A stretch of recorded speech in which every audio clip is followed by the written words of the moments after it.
It's a big day for the information police. Well, we've had a number of very interesting things come out today. The Yale Law School put out a memo about their new policies. Holden Thorpe, the editor-in-chief of Science Magazine, a premier journal, has put out thoughts on Joseph Ladapo, the Florida Surgeon General under Ron DeSantis. My good friend and colleague, Dr. John Mandrola, has a piece in Medscape about policing misinformation. And all of these things actually intertwine and tell a story, and it's actually quite interesting. So come along with me as I walk you through these events and my thoughts on it. This is a story, I think, about science, politics, misinformation, and how they all intertwine. So first, Yale. Now, I don't know all the details, but I remember something about a series of disruptive incidents at Yale Law School. One, there was some speaker who had some view that the majority of the students didn't agree with, and they shouted that speaker to the point where that person couldn't give the lecture. There was another incident where some student circulated a call for a after-school party. He used a phrase, I think that specific phrase was trap house, that other members of the community found insensitive or perhaps an inappropriate term.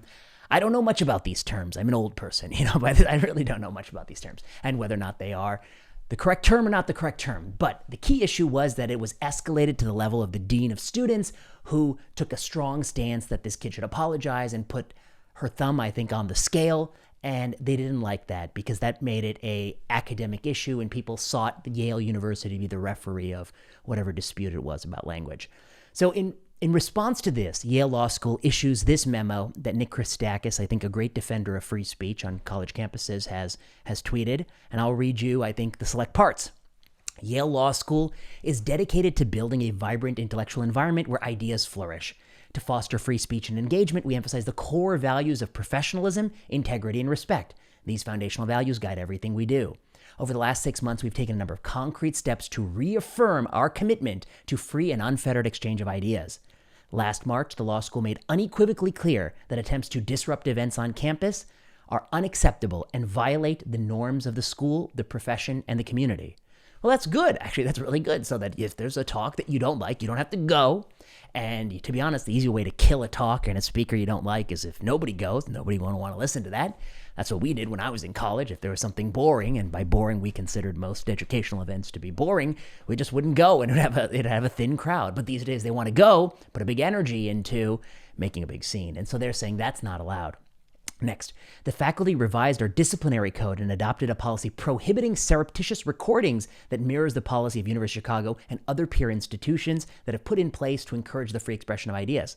I think that's also good, because you don't want somebody out there recording every little thing and putting a little snippet out on YouTube to rile up the mob about whatever somebody may have said taken out of context. And to be honest, this is something I think comedians do.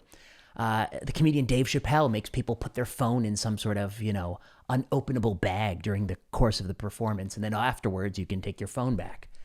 We developed an online resource outlining our free speech policies and redesigned orientation to center around discussions of free expression.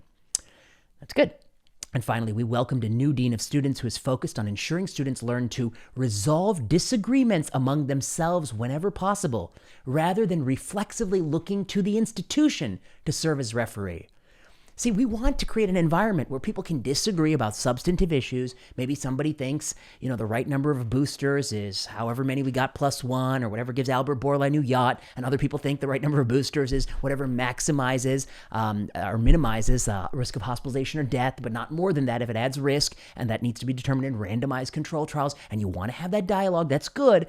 And you don't need the university to come and say, like your mother, who's right and who's wrong, and settle every conflict. You're all adults. You're grown-ups. You can sort it out amongst yourselves.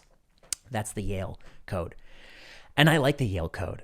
I like it a lot. I think every university should model the code of Yale and University of Chicago. And if they don't, I think they face a deep philosophical challenge. They risk losing what makes universities great, which is that smart people who are willing to let their mind challenge status quo, will naturally have views that at some periods of time are considered unpopular, but they may ultimately be vindicated, and you want to let them have at least a fair fight. They may ultimately lose too. Let them lose, but let them have a chance. Don't try to use Mama University to quench their opinions from the outset. Totally agree with this philosophy. But let me read you simultaneously what the editor-in-chief of Science Magazine says. And this is really important. Science, Nature, New England Journal, JAMA, Lancet, these are very neutral scientific journals. They obviously have a point of view about healthcare being good and delivering good healthcare being the goal of medicine. Medicine should work. They have some sort of general views, but insofar as possible, they should avoid taking, I think, nakedly partisan stances because they don't want, or they shouldn't want, to alienate some of their audience, which may include some scientists who are of the other political party. And the other thing I think is really important was, many years ago, many of these journals put out the statement endorsing, I forget if it was Trump Biden or Trump Hillary, but they basically said, don't vote for Trump. New England Journal had something like that, and I think Nature had something like that. And at the time, I was critical of it because I just thought that I can't imagine you're flipping a lot of votes. Can you imagine that person who's it's gotten to mid-October and they're like, should I vote for Hillary or Trump? And let me look in New England Journal of Medicine. Oh, who do they endorse? There's nobody like that, okay? People have already decided, and if they haven't decided, they're certainly not going to be persuaded by the Nature or New England Journal editorial. So it's probably not going to change many votes, even if you think it's really important, it's an important election. The gain has got to be close to none. But what you lose is you lose the credibility of being a neutral platform that's arbiter of science and not a partisan involving itself in politics. You lose that. So science is really important. I think the editor-in-chief of Science should be very, very careful not to put his thumb on the scale in a nakedly partisan way unless he has exceptionally good reason to do so. And this is different than me, an individual professor, because I've written things very critical of the Biden administration. And I write that actually from the point of view of somebody who is a Democrat and a progressive. And I do that because I like to criticize whoever is in federal power. You can go back and pull my Washington Post editorial with Zeke Emanuel that's critical of Trump's rhetoric around hydroxychloroquine, which I thought didn't really work and definitely needed a randomized control trial before anyone said it worked. And I wrote that in the Washington Post when he was president, that it set a bad example and was bad regulatory precedent. And I've been equally critical that promoting the endless boosters based on mouse data and not human data and not running randomized trials is something that enriches Pfizer but doesn't actually necessarily look out for the best interests of Americans. And so I'm equally critical of federal powers. That's what I like to do. But I'm not science. I'm not nature. I'm just one person with one opinion, and I don't speak on behalf of a journal that goes back 100 years. I don't have that on my shoulders. So he has, I think, a different duty than I do, just as I would have a different duty if I was the president of Harvard, or, I would have to at least have some institutional responsibility. Okay? So that's a key difference. But this is what Holden Thorpe writes as the editor-in-chief of Science. I'm going to read you this. This is about Joseph Ladapo. But before I say that, let me just say something about Joseph Ladapo. Who is Joseph Ladapo? Joseph Ladapo is a health services researcher and practicing doctor. He's an MD, PhD. He earned those degrees, I believe, from the Harvard Medical School. He was most recently on the faculty of the University of California, Los Angeles. He's published a number of papers in health policy before COVID-19. To be perfectly honest, I hadn't familiarized myself with his work. I had seen he had written a number of commentaries early in COVID-19 pandemic, some about some of these drugs that I have always personally been quite pessimistic about. I don't think any of these drugs that were offered in the first quarter of 2020 were very promising. And I've always said that I think drugs should not be used in severe COVID unless you do randomized controlled trials. I've been very critical. People in Mount Sinai, they just sort of pouring anticoagulants in patients without any controlled study. And it turned out that they, made a mess of things because we actually could do a few studies months and months later to sort out that actually anticoagulants don't work for lots of people in the hospital, people who are very severely ill or people who are not that sick, they don't have to go to the ICU. But Sinai, they, ran an uncontrolled experimental study and did great damage. It's a big fiasco for Mount Sinai and Valentin Fuster and colleagues. Joe Ladapo then had a number of commentaries early in the pandemic. He's a health services researcher. And then throughout the pandemic, I think he had stronger stances on masks and lockdowns. And I think those stances actually have probably aged quite well. And now many people do wonder about the efficacy of mask mandates and lockdowns and those kinds of policies. He went on to go work for Ron DeSantis as the Florida Surgeon General. And I've asked people who worked at UCLA, what is it like to work with Joe Ladapo? And they said Joe Ladapo is a smart guy. He's done good work. Pre-COVID pandemic, people would say he's brilliant. But because some of his points of view happen to align with the political party that, most academics are not a part of, people are feeling a little bit differently. That's what my sources from inside UCLA tell me. And I got to admit that we have to admit, I think, that in a lot of universities, Republicans are an endangered species. I say that on Twitter. I think it's true. Most of us are Democrats in the universities. That's just the bias of academic medicine. So it is very tempting to referee scientific debates as political debates, and it would also be, a little bit unfair because there's a huge tilt within the academy. Okay, so having said that, this is what he writes about Joe Ladapo. Joe Ladapo became the Surgeon General of Florida and a faculty member of the University of Florida College of Medicine. He has continued to spread dangerous misinformation about COVID-19 while his academic colleagues are shamefully silent. All right, so, the first thing I say is, come on, the misinformation. You're going to have to really prove, what they're saying that's incorrect. And I think it's almost unhelpful to say the word misinformation anymore. It's been so overused. It just merely means information you disagree with or you're not ready to hear, and then people call that misinformation. So I'm going to wait to see what he actually uses to justify this with. Many assumed that Ladapo's faculty appointment was a result of political pressure by the university administration as it aimed to please Florida Governor Ron DeSantis. Now, that kind of sentence just shouldn't be in the journal Science. It's really inappropriate because he is a professor of medicine at the University of Florida. The dude has an MD, PhD from Harvard, and his last employer was UCLA, where he's an associate professor. So you can't make it seem like he was only getting that job because of political favoritism when, he's pretty well qualified. He's got an MD, PhD from Harvard in health policy, and he is a practicing health services researcher. And before he talked about anything in the pandemic, he was an associate professor at UCLA in the Department of Health Policy and General Internal Medicine, I believe. And that's a really good department. So, by any objective measure, he would be more than qualified to work at University of Florida. And no offense, he would be considered a great acquisition by University of Florida. In fact, one can imagine he would get the red carpet because he would be a coveted recruit. So, and this is what he's saying in Science Magazine. Many assumed. How many? He's got no study that says this. This is just shit he's saying with his friends at dinner. Come on, dude. You can't say this in Science Magazine. You have to have standards, man. You should be able to cite a reference that says what percent of people assume this or, and it's really not appropriate. Even if you disagree with everything the dude says, you really think he got the job only because of the University of Florida professor job? Not the Surgeon General job. That's the unique job. The University of Florida professor from UCLA. Come on, MD, PhD, Harvard. Is probably not a stretch. Okay. It is unsurprising that anti-vax DeSantis wanted a Surgeon General with anti-science views. That's what. Come on, this is science. You have to that's really strong. Can you really support anti-vax DeSantis? Is he really? You can be critical of some of his policies around vaccination, but to call him anti-vax DeSantis and then a Surgeon General with anti-science views? Is this guy anti-science? He doesn't even believe in science? He's a flat earther? What is this? But it was shocking. The medical school accepted Ladapo as a colleague. That's not shocking. Dude, the dude is very well qualified. Even more shocking was a statement from the university president in Tampa Bay Times confirming that Ladapo was voted into his position by faculty and approved through the usual procedures. That's not shocking. He's a black man, MD, PhD from Harvard, who's on the faculty at UCLA, and he's being hired by Florida as a professor. Of course he's going to get the job. What are you talking about? This is the academy. This is a coveted recruit, man. If you put aside his COVID policy, there should be no doubt that this dude should be getting the professorship in Florida. What are we talking about here? Do you know how few people have MD PhDs from Harvard? Even I don't have an MD PhD from Harvard. Come on, man. He's well qualified, okay?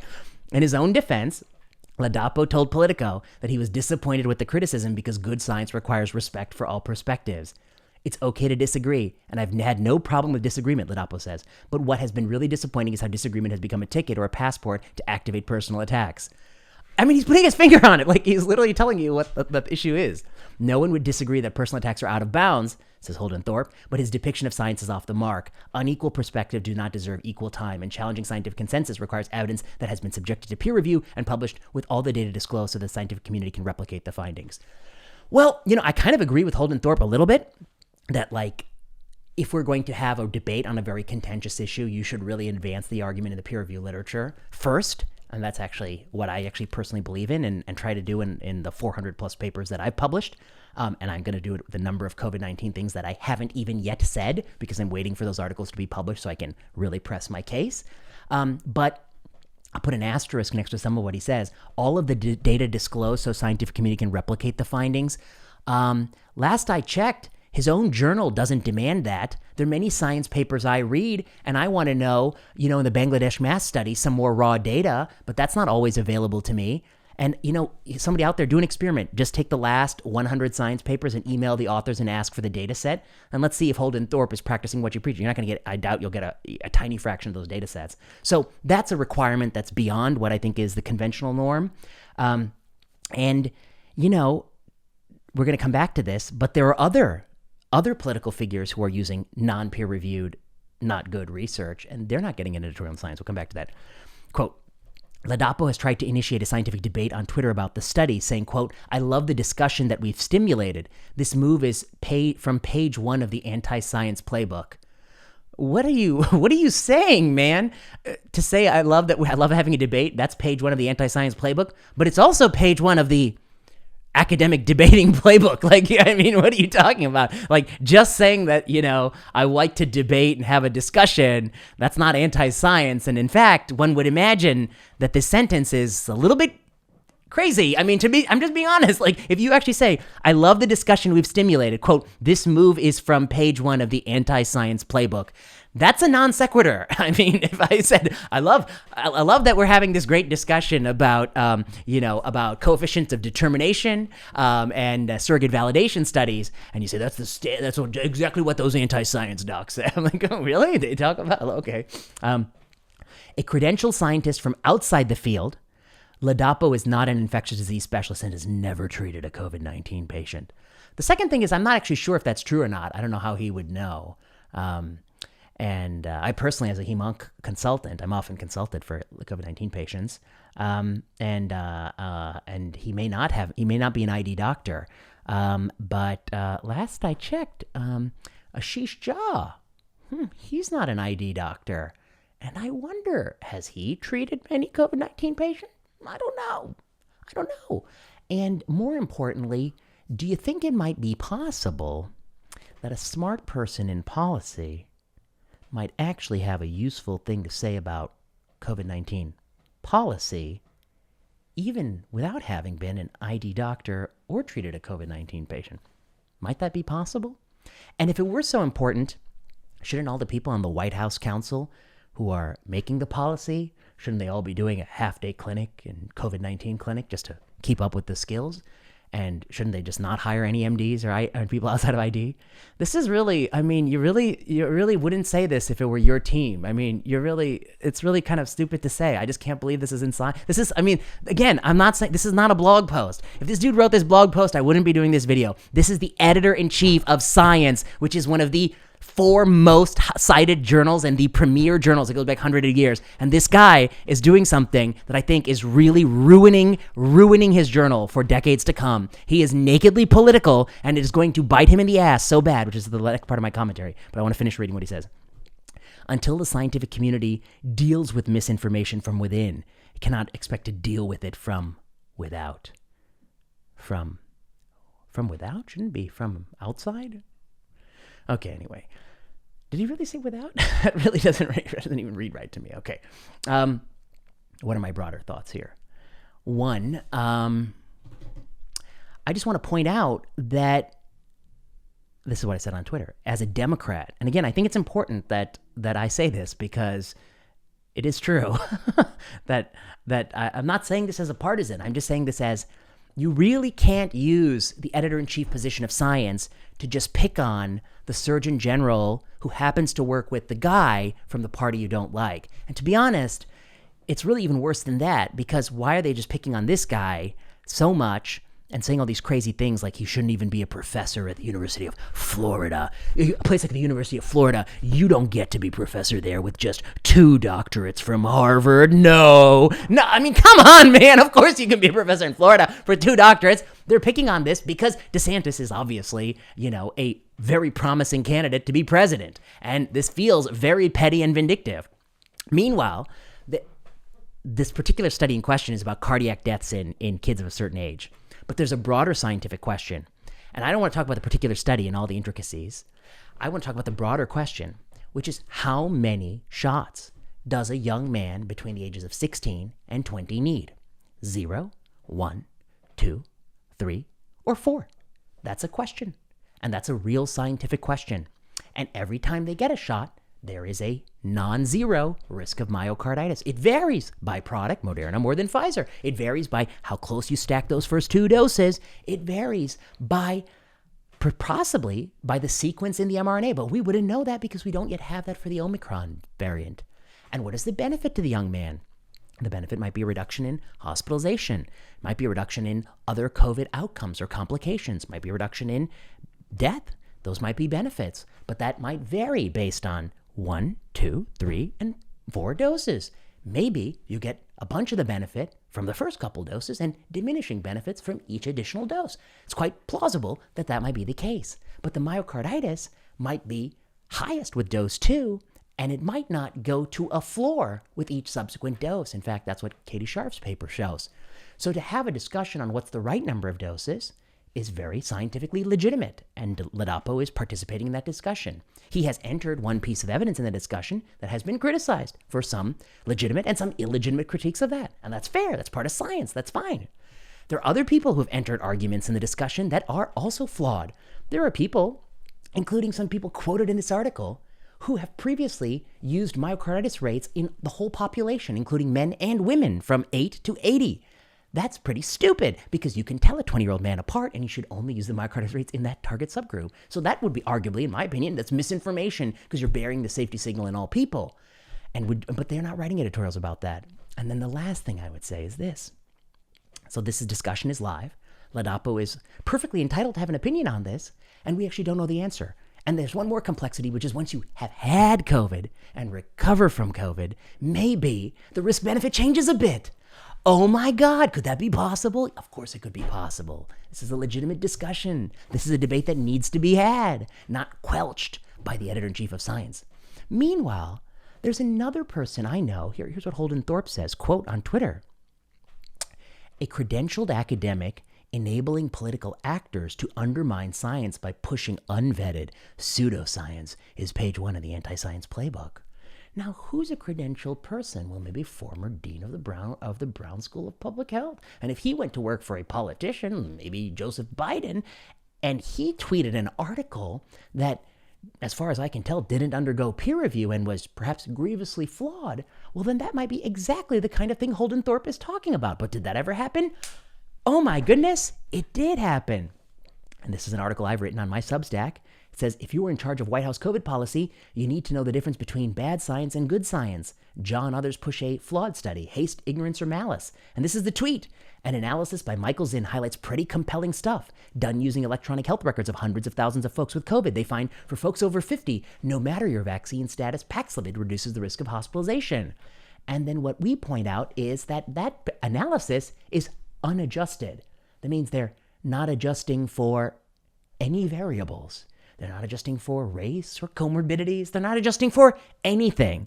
This is in the world of science. I believe the technical term is it's quite shitty. I think that's the technical term. It's so bad that a high school student doing a high school science fair would probably not even qualify with this piece of scholarship. And Ashish Jha is retweeting it to his crowd. And then I say, an unadjusted analysis of compelling stuff, really? And then so many other people pile on. Waleed Jalad, quote, this study says nothing about what Paxlovid does. It is purely descriptive and should not be disseminated like implying anything causal. It's really important we get this issue right of what impact Paxlovid has in unvaccinated people. This tells you nothing, unfortunately. And Alistair Monroe, imagine submitting this to a journal. I cannot tweet about this anymore. I need to cool off. Because Ashish Jha is amplifying pseudoscience, unadjusted analysis that's not fit for any real journal. But Holden Thorpe doesn't write a whole editorial about the blue guy. He's only writing about the red guy. And that's the problem. The problem is every actor in this space, from the person who's pushed cloth masks on 2-year-olds to the person who said mask mandates help to this person, I think every single point of view has had some bad study. Even some point of views that I like. I believe schools should have been opened. But there are some studies that support school opening that are bad. I believe myocarditis is a problem, but there was an Ottawa study that was bad, and I never tweeted it because I could smell it was crappy. I tweeted the Mandrola Beth Hogg paper because that was good, and that was validated because it was actually been published in a peer-reviewed journal, and everyone shut up about it because the CDC asked them to drift it to what they had said. So that's the difference. I actually think I've never promoted a paper that's bad because I read everything before I tweet it. See, I don't think all these people read before they tweet. I think Wally Jalad also has never promoted a paper that's bad because he reads everything before he tweets. But I don't think all these commenters read everything. But many people have. Some are red, some are blue. Some are politically neutral. Some have point of views that favor lockdown and masking and vaccine boosting in perpetuity. And others have point of view that go the other direction. But the word misinformation is selectively applied to people who are red and have points of view against or critical of lockdowns, vaccines, not vaccines, but perpetual boosting, and masking 2-year-olds in perpetuity. That's where we label a misinformation, but the other side we don't. And so Holden Thorpe had a great opportunity for a credentialed academic, Ashish Jha, promoting an unadjusted analysis that is garbage. But he didn't say anything about it. So he makes Science Magazine, this journal that should be covering the Big Bang and mTOR signaling, into this political journal that really hates Ladapo and calls anti-science Ladapo for anti-vax DeSantis. So partisan, nakedly partisan. Ashish Jha does the exact same, not the exact same, Ashish Jha promotes a very flawed study, exactly as Holden Thorpe says the crime is, and Holden Thorpe says nothing. It's incredibly one-sided, and it's really bad. And I don't think he even fully appreciates just how bad it is that he is so nakedly partisan. It's no secret Republicans are an endangered species in the academy. And I think things like this are saying, and what is he saying in this article? He's actually saying the University of Florida needs to act upon Ladapo. They need to act. He's doing exactly the thing that Yale said, we don't want you to do. Be a big boy and talk it out amongst yourselves. Don't come to Mama Yale to settle your little squabble. And Holden Thorpe, the editor-in-chief of science, is saying, please, University of Florida, stop him. Why'd you hire him? He's only a double doctor from Harvard who was with faculty at UCLA. Shouldn't have even been hired in normal circumstances. Get over yourself, man. Are you crazy? Of course he should be hired. Of course he'd be more than well qualified. He's appealing to the university to arbiter this dispute. He's free to publish, and I'm sure they're publishing some garbage study that says the myocarditis is always mild. And then, they cite that Lancet paper that showed, and I've covered it on this channel, that it is not always mild, and that some kids are still on exercise restriction, and they're still popping beta blockers and furosemide, which doesn't sound to me quite mild, but are fully resolved when I'm still popping furosemide. Be that as it may, they say that they have their own little narrative. They're happy to do that, but they also want to go the extra step and get University of Florida to referee Ladapo, just like Yale says they don't let their students do. So in other words, why do students learn that Yale has to referee the little email listserv invitation to a party that said trap house, and they all go to Yale and say, we need to can this kid? Where do they learn this behavior? You see Holden Thorpe, editor-in-chief of science, going to Florida, asking them to do something about Ladapo. That's where this sort of pathetic culture of going to the institution comes from. But back to the science issue. Science has to be apolitical.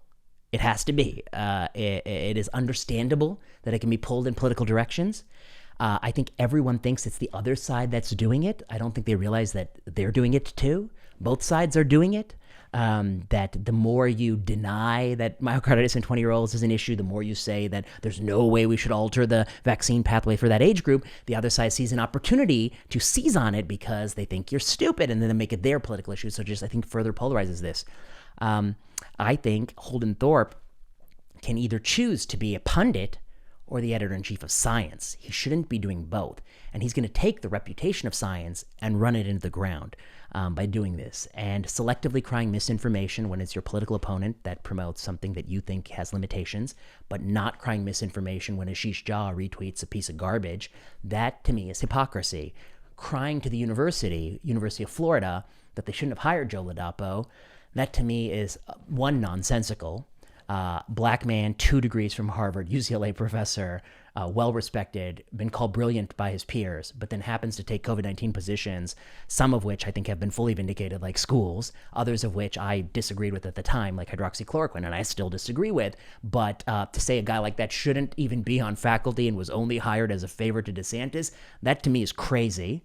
To say that calling for a debate or a discussion about the broader question of how many shots an adolescent man needs is the opening playbook of anti-science. That to me is a ridiculous statement to say, because it's also the opening playbook of science and like reason. Saying that many people say when you don't have a reference is not appropriate for Science Magazine, and even Selective, even talking about this is not appropriate for Science Magazine. I mean, do you want to be the place that talks about the Big Bang, the mTOR pathway, sequencing the human genome, the best randomized trial to date on masking, which has limitations? Or do you want to be the place that's getting down in the trenches and engaging in petty partisan politics? You can't be both. You are pissing away your credibility, and you're probably not changing anyone's mind because you're just confirming people's view that you are a petty partisan actor. And if anything, they're going to be less likely to trust Science Magazine going forward if you are of the different political side. I'm not. I'm actually on this side, actually, politically. And somebody asked me, in the thread, you don't sound like you're, a Democrat. Why are you a Democrat? What are the issues that you align with the Dems on? I was like, I don't know. And I just put a list out. Here are the issues that I align with them on: abortion, marriage equality, Supreme Court reform, the Chevron doctrine, Medicare, Social Security, drug price reform, taxation, wealth taxation, environmental policy, educational reform, legalizing marijuana, immigration, criminal justice reform, regulating social media, monopoly voting rights, and all of those things with some nuance. But there are a number of things I do align with them on. But this is crazy. You are just nakedly political. And as far as I can see, there are very few people who are actually trying to thread this needle in a non-nakedly political way. Waleed Jalad, I texted him and I said, he is one of those people. But Holden Thorpe is not, and that's not good. And if anything, he says, Holden Thorpe says University of Florida needs to rein in Ladapo. I would say, if you know Holden Thorpe, tell this guy he needs to get out of his bubble, man. The majority of country has not vaccinated their kids under 5. The majority of the country is not eager to get a booster that was tested in 8 mice. Not just the majority, we're talking like 90+% of people on both of these issues. It might be possible that the many people who say Joe Ladapo wouldn't have gotten that job are just the unique subset of crazy people he surrounded himself with at his dinner party. Or maybe they don't eat because they all wear the N95. I don't know if that's what happened. But maybe he should get out of his box a little bit and meet some people who disagree with him on these significant political issues, or policy issues, who are not nakedly partisan. And then he might learn that actually, maybe we shouldn't be approving perpetual boosters based on mouse data. And maybe we could be doing more randomized control trials. And in the meantime, maybe he should treasure the responsibility that comes with being the editor-in-chief of Science, which is you have an institutional legacy. You can be a pundit, you can be a professor, but you can't be the president of Harvard and a pundit professor. There are choices in life.